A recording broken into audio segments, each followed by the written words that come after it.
Of 11th class student, हमारा नाम है सुजीत मिश्रा और आज आपके लिए एटॉमिक स्ट्रक्चर से संबंधित चौथा वीडियो बना रहे हैं। इससे पहले तीसरा वीडियो बनाया था, उसमें इलेक्ट्रॉनिक कॉन्फ़िगरेशन के विषय में आपको बताया था और एक्सेप्शनल इलेक्ट्रॉनिक कॉन्फ़िगरेशन भी हो गया है। अब आपको आयनों की इलेक्ट्रॉनिक अभिन्यास यानी इलेक्ट्रॉनिक कॉन्फ़िगरेशन ऑफ आयन्स बताना है। तो इसको बताने से पहले आपको ये समझना है कि किसी एक न्यूट्रल एटम से आयन कैसे बनता है। तो इसके लिए आप देखेंगे जो हमारा पहला वीडियो था उसमें हमने आपको कुछ बताया भी था कि किसी उदासीन परमाणु से किस तरीके से इलेक्ट्रॉन निकलते हैं या किस तरीके से इलेक्ट्रॉन उसमें आते हैं। इलेक्ट्रॉन कहाँ पर आते हैं, प्रमुख रूप से ये बात आज आपको पता लगेगी। अगर तो इलेक्ट्रॉनिक कॉन्फ़िगरेशन ऑफ आयन में सबसे पहले आयन दो तरीके से, एक तो आपको बताया था जैसे अगर सोडियम एटम है, इस सोडियम एटम से अगर आयन बनाना है तो ये एक इलेक्ट्रॉन को त्यागेगा और धन आवेश के रूप में आएगा। इस तरीके से इसका आयनन होगा। अब इस केस में प्रोटॉन 11 है, इलेक्ट्रॉन 11 है। चूँकि कोई भी न्यूट्रल एटम है उसमें प्रोटॉन और इलेक्ट्रॉन की संख्या सदैव बराबर होगी। चूँकि इलेक्ट्रॉन और प्रोटॉन पर आवेश की मात्रा बराबर होती है लेकिन उसकी प्रकृति विपरीत होती है, तो दोनों एक दूसरे को कैंसिल करते हैं और न्यूट्रल हो जाता है। अब चूँकि इस केस में क्या हुआ, प्रोटॉन नाभिक में होते हैं जो नहीं निकलते हैं, अर्थात इनकी जो रिएक्शन होती है वो एक अलग चीज़ है, रेडियो एक्टिविटी के अंतर्गत आएगा, रेडियो एक्टिविटी के अंतर्गत आएगा। तो इसमें प्रोटॉन तो कितने होंगे, 11 होंगे और इलेक्ट्रॉन कितने रह जाएंगे, अब इसमें 10 रह जाएंगे। अब इन चूँकि इलेक्ट्रॉनिक कॉन्फ़िगरेशन जैसा कि नाम से स्पष्ट है, हमें इलेक्ट्रॉनों का अभिविन्यास करना है न कि प्रोटॉनों का करना है। तो अब हमें धनायन में सोडियम आयन का इलेक्ट्रॉनिक कॉन्फ़िगरेशन करना है। तो सबसे पहले क्या बात हमने सीखी, एक बात कि जब किसी भी परमाणु की आउटर ऑर्बिट से इलेक्ट्रॉन निकलता है तो वो धनावेश में परिवर्तित हो जाता है और इलेक्ट्रॉन सदैव उसी कोश से निकलेगा जिसमें n का मान, n माने प्रिंसिपल क्वांटम नंबर का मान ज़्यादा होगा।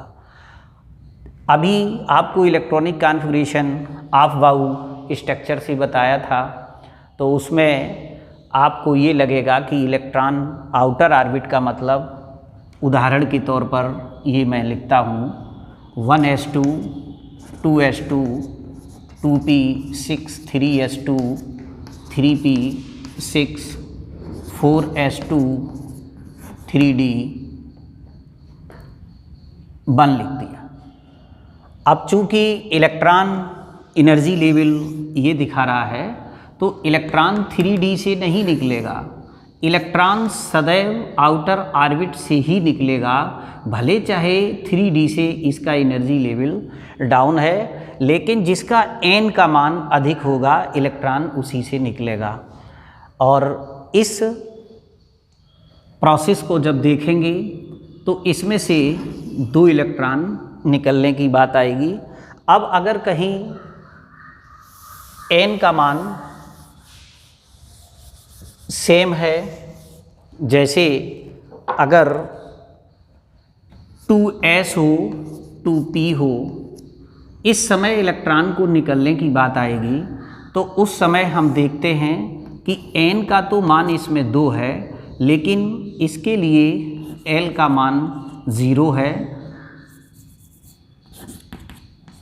और इसके लिए n का मान तो 2 ही है लेकिन l का मान 1 है।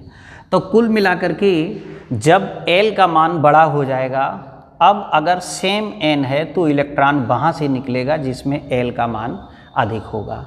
इतनी बात जानने के बाद आप इलेक्ट्रॉनिक कॉन्फ़िगरेशन ऑफ कैटायन आप कर ले जाएंगे, कोई गलती नहीं होगी और अगर ये बात आपने नहीं समझी तो आपसे गलती होने के चांस रहेंगे। दूसरा, मैग्नीशियम ये 2 इलेक्ट्रॉनों का त्याग करेगा और Mg डाई पॉजिटिव आयन बनाएगा।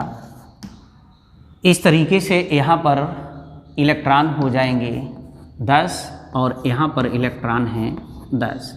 अब बात वहीं पर आकर के अटकेगी जो मैंने शुरुआत में बताया था आपको कि जिस स्टूडेंट को हाइड्रोजन 1 से लेकर जिंक 30 तक के एटॉमिक नंबर तैयार हैं, चूँकि सोडियम का एटॉमिक नंबर 11 है, मैग्नीशियम का एटॉमिक नंबर 12 है, तो इतनी बात जब आपके दिमाग में होगी तो आप अंदर से आपके एक स्फूर्त रहेगी कि अरे हमको तो एटॉमिक नंबर मालूम ही है, तो इसका इलेक्ट्रॉनिक कॉन्फ़िगरेशन भी लिख लेंगे। इलेक्ट्रॉनिक कॉन्फ़िगरेशन लिख लेंगे तो जितना मैंने बताया है कि आउटर ऑर्बिट से इलेक्ट्रॉन को निकालना है तो धनायन बनेगा। अब हमको धनायन का इलेक्ट्रॉनिक कॉन्फ़िगरेशन लिखना है, तो सोडियम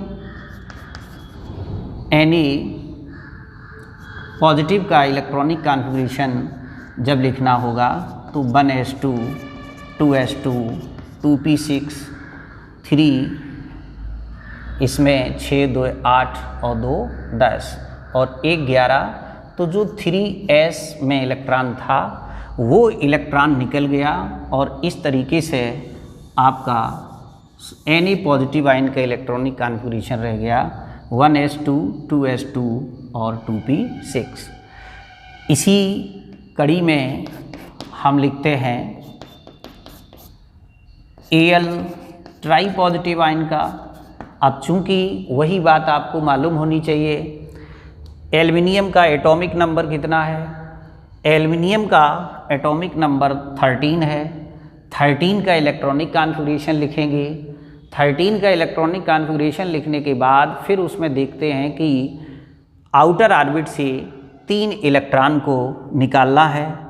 तो अब हम इसमें पहले आपके सुविधा के लिए एल्युमिनियम का लिखते हैं, एक एटम का, तो 1s2 2s2 2p6 3s2 and 3p1।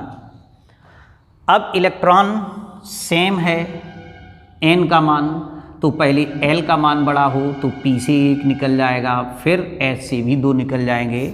इस तरीके से ये इलेक्ट्रॉन आपके निकल जाएंगे। तो इस तरह से अब क्या बन गया है? Al try positive ion.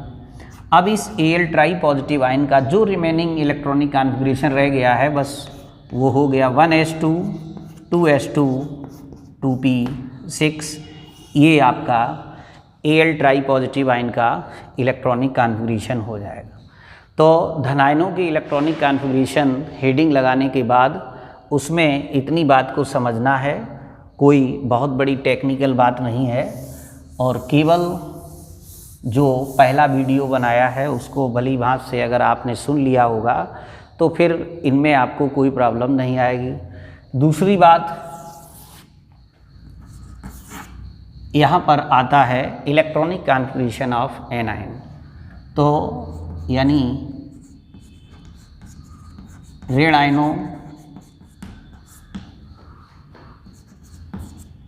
का इलेक्ट्रॉनिक विन्यास या अभिविन्यास एक ही बात है। अब ऋणायन कब बनता है? जब कोई एटम बाहर से इलेक्ट्रॉन को एक्सेप्ट करता है। उदाहरण के तौर पर आपके पास फ्लोरीन है, ये एक इलेक्ट्रॉन को ग्रहण करेगा, एक्सेप्ट करेगा और F निगेटिव बनाएगा। ये न्यूट्रल है, तय है, प्रोटॉन इसमें 9 है, चूँकि इसका एटॉमिक नंबर 9 है। काम तभी बढ़ेगा आगे जब तक आपको एटॉमिक नंबर जो मैंने बताए थे वो कंप्लीट नहीं होंगे। इलेक्ट्रॉन इसमें 9 है, इसमें अब प्रोटॉन तो 9 है लेकिन एक इलेक्ट्रॉन आ गया है, तो इलेक्ट्रॉन कितने हो गए? 10।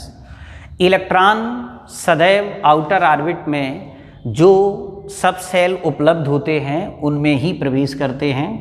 तो निकालने में रिलेटिवली ज़्यादा टेक्निकल बात है, अपेक्षाकृत इसमें निगेटिव आयन बनाने में, क्योंकि निगेटिव आयन में तय है कि आप आउटर ऑर्बिट में ही इलेक्ट्रॉन को प्रवेश कराएंगे।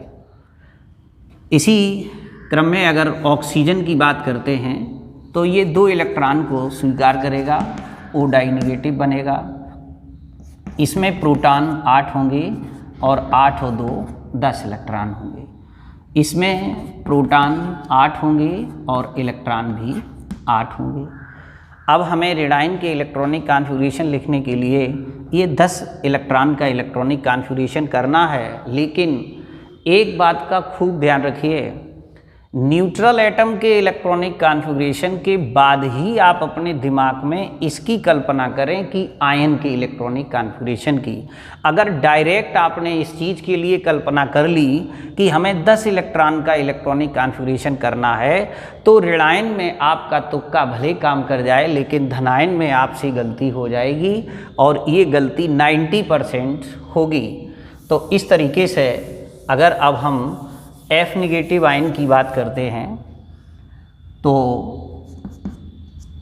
इसका इलेक्ट्रॉनिक कॉन्फ़िगरेशन 1s2, 2s2 और 2p 9 थे, तो 2 2 4 और 5 9 और एक और आ गया तो यहाँ पर कितने हो जाएंगे 6। जो भी आपका आउटर ऑर्बिट है उसमें जो भी ऑर्बिटल वैकेंट है इलेक्ट्रॉन उसी में प्रवेश करेगा।